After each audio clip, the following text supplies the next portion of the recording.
Halo, Assalamualaikum warahmatullahi wabarakatuh. Bertemu lagi dengan saya, Ismi Isnaini. Di video kali ini, saya mau membahas tentang apa kabar bisnismu di tahun 2023. Sebelum kita membahas lebih detail lagi tentang kabar bisnis di tahun 2023, jangan lupa like, komen, share, dan subscribe video ini.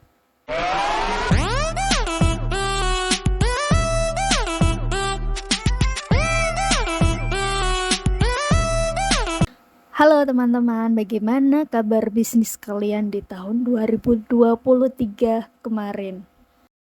Bisnis saya sendiri di tahun 2003 kemarin, di awal tahun masih normal ya, kemudian menanjak naik di saat lebaran dan puncaknya di bulan Juni. Ya, di bulan Juni, bulan 6 kemarin itu penjualan yang paling tinggi selama tahun 2023. Kenapa lebih rame dibanding dengan lebaran? Lebaran kemarin rame, cuman lebih ramean lagi di bulan 6 atau bulan Juni. Kenapa? Karena di bulan Juni kemarin itu puncaknya di mana para orang tua membeli souvenir berupa hijab buat bingkisan, buat hadiah kenang-kenangan buat guru-guru anak-anaknya yang sudah naik kelas atau meninggalkan. Bisa ada yang sudah lulus dari PAUD, playgroup, TK, SD, SMP, SMA. Itu mereka pada beli buat kenang-kenangan, atau yang hanya sekedar naik kelas. Itu banyak banget yang beli di kenaikan kelas di bulan 6 kemarin.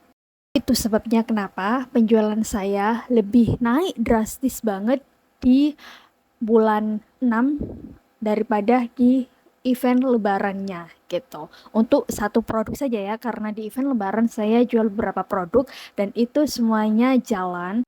Jika diakumulasikan semua produk yang saya jual di waktu lebaran kemarin, itu omsetnya lebih gede. Cuman untuk event di bulan 6, karena saya hanya menjual satu produk dan itu produknya naik drastis banget dan bisa penjualannya mengalahkan beberapa produk yang saya jual di waktu lebaran kemarin. Oke, ternyata ya setelah di kenaikan kelas di bulan selanjutnya itu sudah ada tanda-tanda menurun, tapi masih bisa bertahan. Ya, kenapa? Karena waktu itu saya dapat orderan lumayan banyak dari oleh-oleh untuk haji. Jadi kebetulan waktu itu ada desain, dimana desain hijab saya desainnya berupa hijab motif Madinah. Nah, di sana ada yang borong buat hampers oleh-oleh dari haji dan ada juga yang beli buat seragam. Itu sih, itu jadi setelah kenaikan kelas itu masih bertahan, masih lumayan tinggi lah penjualan saya ya. Nah, setelah itu mulai deh menurun. Dari situ menurun, pendapatan saya, omset saya, profit saya menurun drastis sampai akhirnya di puncaknya itu di bulan Desember 2023 kemarin. Omset saya menurun drastis selama 1 tahun itu saya belum pernah mendapatkan profit sekecil itu. Makanya saya juga ngerasa kok bulan ini agak-agak gimana ya, susah mau gerak ya, kok agak gimana gitu kan. Nah, ternyata waktu pembukuan di akhir tahun, Masya Allah, saya lihat, wow, surprise banget saya dapat profit segitu aja. Itu merupakan profit yang paling kecil selama tahun 2023. Saya mengira kalau hanya penjualan produk saya yang menurun. Ternyata setelah saya bertanya, curhat, atau sekedar say hello sama teman-teman pebisnis lainnya yang sama jual produknya, dan ada juga yang beda jualan produknya. Semua kalangan mengaku kalau memang di tahun 2003, terutama di akhir-akhir tahun itu penjualannya menurun drastis banget. Bahkan saya sendiri sering lihat seliweran dari beberapa konten kreator di aplikasi lainnya, sebut saja TikTok gitu kan ya. Beberapa konten kreator mereka menyebutkan kalau memang penjualan di tahun 2003 itu memang sepi, dan kebanyakan sih mengaku di awal tahun 2024, lebih tepatnya di Januari 2024 ini mereka merasakan dampaknya. Padahal kalau saya sendiri sudah merasakan dimulai bulan Agustus sampai akhir tahun kemarin. Itu pendapatan sudah mulai menurun, profit menurun, omset menurun, sampai akhirnya puncaknya di bulan Desember kemarin. Terus bagaimana kabar di bulan Januari ini? Saya belum melakukan pembukuan bagaimana hasil dari tahun 2024, awal tahun 2024 ini. Mudah-mudahan awal tahun 2024 ini ada harapan baru, profit segera naik, dan ekonomi bisa kembali seperti semula. Selama bulan 2023 kemarin sampai akhirnya di penghujung tahun 2023 kemarin, saya masih denial, dimana kayaknya ini produk saya saja deh yang lagi sepi. Ternyata di awal tahun 2024 saya cross check ke beberapa teman, mereka bilang iya mereka juga sepi. Di pertengahan tahun juga beberapa teman juga bilang iya mengaku sepi, sampai akhirnya di akhir bulan Januari ini semakin banyak yang mengutarakan, yang mengatakan kalau memang di tahun 2023 kemarin pendapatan lebih menurun daripada tahun-tahun sebelumnya. Nah, dari sana saya bertanya-tanya dong, ini ada apa? Ekonomi ini lagi nggak baik-baik saja kah? Ada apa sebenarnya dunia perekonomian ini? Terutama kelas UMKM di Indonesia ini lagi kenapa? Lagi ada apa? Kok bisa menurun drastis seperti ini? Saya baru kali ini dapat omset, dapat profit yang segitu banget, yang kecil banget di akhir, di penutupan tahun 2023. Sampai akhirnya saya tahu dan saya mendapatkan jawaban dari analisa sok tahu saya yang ternyata divalidasi sama beberapa data.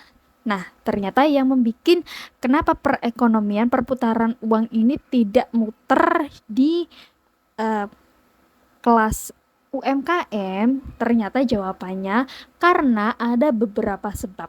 Ini yang saya analisa, saya bisa rangkum, ini ada 4 sebabnya.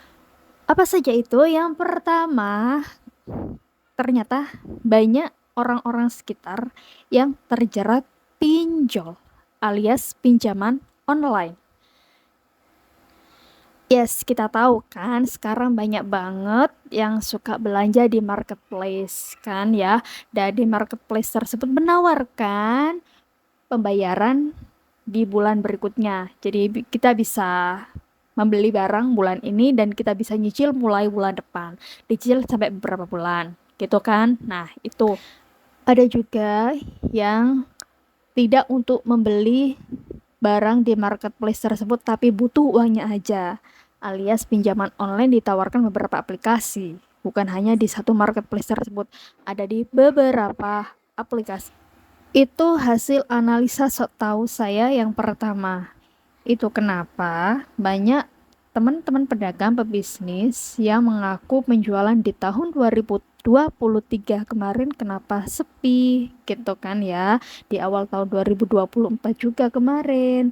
Hari ini, sorry. di bulan ini kenapa juga masih sepi gitu ya, karena memang perputaran uangnya itu tidak muter di ekonomi kelas UMKM kita, melainkan perputaran uangnya itu di pinjaman online. Kemudian analisa sok tahu saya yang kedua itu ternyata banyak yang terjerat kasus judi online atau judol. Untuk judi online sendiri, saya tidak tahu bagaimana cara kerjanya, ya kayak apa, tapi saya hanya tahu beberapa orang yang kelilit kasus judi online. Yang saya tahu sekilas saja, untuk judi online itu awalnya mereka taruh uang gitu kan ya, berapa gitu. Jadi top up berapa, kemudian sama bandarnya dimenangin gitu. Dimenangin, dikasih keuntungan lah dari top up tersebut. Kemudian karena ngerasa dapat untung di sini, ya para pemain tersebut, mereka top up lagi dong, gitu. Mereka top up lagi, nggak seberuntung di yang pertama. Entah itu masih dapat keberuntungan atau nggak beruntung, pokoknya sampai itu katanya sih ya, ini katanya, saya juga nggak tahu, itu bisa bikin kecanduan sampai akhirnya gimana caranya uang yang sudah di top up ini balik lagi dengan cara apa, top up terus, tapi nyatanya mereka kalah. Nah, gitu. Jadi yang tadinya berharap dapat keuntungan dari sini, dari judi online ini, ternyata nggak dapat keuntungan, bukannya malah mendapat tambahan income, nyatanya malah terjerumus hutang yang banyak gitu. Ada yang mengambil hutang dari secara personal ke orang, ke saudara, ke teman, ke siapalah itu ya. Ada juga yang mengambil hutang dari online. Nah, kan udah tahu online dapat ada bunganya, kemudian berharap dapat keuntungan dari judi online tersebut buat dibayar, nyatanya malah nggak kebayar, malah nambah. Itu sih ya alasan kedua. Jadi perputarannya itu perputaran keuangan yang lagi happening di Indonesia itu di judi online gitu. Kemudian analisa sok tahu saya yang ketiga yaitu karena sekarang marak banget, banyak banget yang menawarkan investasi bodong. Investasi bodong itu apa sih? Nah, teman-teman kalau menemukan teman yang menawarkan sebuah bisnis di mana bisnis itu kalian dapat uang dari aplikasi ya. Jadi kalian harus download aplikasi dengan nama si A gitu kan, nama apa gitu kan. Nah, kemudian kalian isi data, biasanya sih ya, datanya itu berupa nomor HP aja. Jadi bukan identitas, nomor NIK, KTP, kemudian email dan lain, cukup nomor HP aja yang kalian masukkan di aplikasi tersebut untuk mendaftarnya.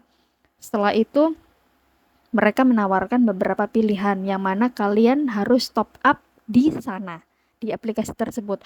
Top up-nya ada macam-macam. Ada beberapa nilai yang bisa kalian pilih. Semakin tinggi nilai yang kalian pilih, maka semakin gede keuntungan yang kalian dapat. Itu ya. Jadi cara mainnya investasi bodong ini adalah dengan cara itu top up, pilih salah satu harga yang mereka tawarkan dan mereka memberi keuntungan setiap hari. Ingat, catat ya, setiap hari. Jadi semisal teman-teman top up di harga, ada yang ratusan, ada yang jutaan, ada yang puluhan juta, belasan juta, tergantung penawaran yang mereka kasih ya. Semakin gede maka semakin gede juga keuntungan setiap hari yang kalian dapat gitu. Jadi Misal top up sekian ratus, maka setiap hari teman-teman itu dapat keuntungan sekian. Sekian kemudian diakumulasikan selama 1 tahun, itu berlipat-lipat dari modal awal yang kalian top up. Dalam dunia bisnis, investasi modal kayak gitu itu sangat-sangat tidak masuk akal banget. Kenapa? Karena dalam bisnis tentu ya ada naik turunnya penjualan. Jika naik, maka keuntungan yang kita dapat juga gede. Kalau turun, maka keuntungannya kecil. Nah, kalau sudah dijanjikan dari awal dapat sekian sekian sekian persen, apalagi dapat setiap hari, ya keuntungannya bisa didapat setiap hari, itu teman-teman harus berhati-hati ya. Jadi jika ada teman, saudara ataupun siapapun yang menawarkan investasi dengan langsung memberi nominal di awal, dapat jika top up sekian, investasi sekian, maka dapat sekian sekian sekian tanpa presentasi keuntungan yang didapat selama 1 bulan 1 tahun tersebut, maka teman-teman patut curiga itu beneran investasi atau investasi bodong. Nah, ternyata investasi modal tersebut itu ternyata namanya skema Ponzi gitu. Jadi, skema Ponzi itu gimana? Cara mainnya itu teman-teman download aplikasi, kemudian mendaftar, kemudian top up di salah satu harga tersebut. Nah, kan ya, dapat keuntungan setiap hari. Nah, kemudian teman-teman juga dapat tambahan bonus lagi jika teman-teman berhasil mengajak orang lain untuk gabung di investasi tersebut. Jadi teman-teman itu upline-nya dan orang yang diajak itu namanya downline gitu ya. Jadi semakin banyak yang diajak maka semakin banyak bonus yang diterima. Jadi setiap hari keuntungannya bukan hanya dari keuntungan setiap hari yang sudah dijanjikan sama aplikasi tersebut, tapi juga ada bonus-bonus dari downline yang semakin banyak downline-nya maka semakin banyak juga bonus yang didapatkan setiap hari gitu. Dan itu juga ada levelnya teman-teman ya. Jadi semisal sudah dapat downline berapa itu bisa naik level gitu. Semakin banyak maka naik level. Nah, semakin tinggi semakin banyak banget yang diajak maka semakin tinggi juga level yang dikasih, yang yang dicapai, dan semakin gede juga bonus yang didapatkan.